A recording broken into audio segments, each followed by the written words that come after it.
kanyang mga pinalaki ng sex bomb.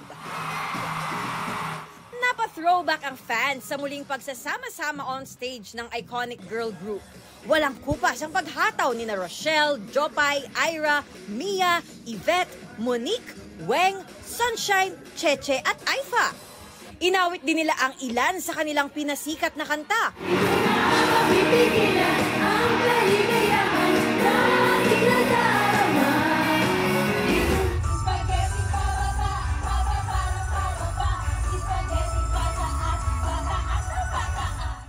Star-studded din ang concert. Nag-perform si Kapuso Primetime King Dingdong Dantes at hubby ni Rochelle na si Arthur Solinap kasama ang kanilang dance group na Abstract Dancers. May dance duet din si Jopay at husband na si Joshua Zamora. Sex bomb concert po ito.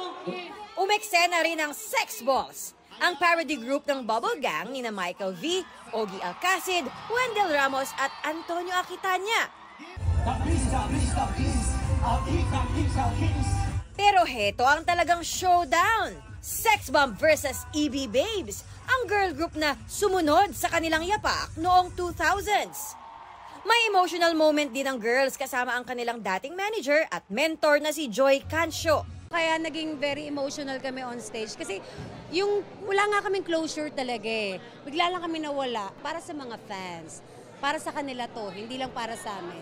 Thank you dahil alam namin mahaba yung concert namin pero hindi nyo kami iniwan at sinold out nyo. Thank you. Thank you.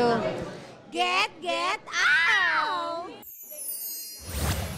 Kapuso drama king Dennis Trillo itinanghal na Asia's Best Actor in a Leading Role sa prestihiyosong Asian Academy Creative Awards.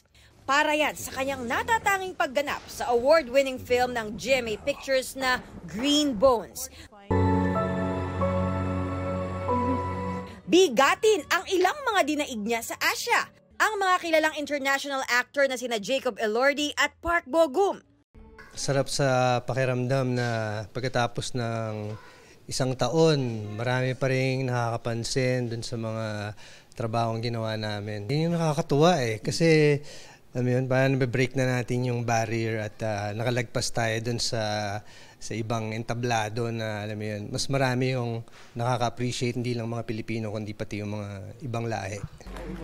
Si GMA Entertainment Group Vice President Gigi Santiago Lara ang tumanggap ng award sa ngalan ni Dennis at ng Green Bones sa seremonya sa Singapore.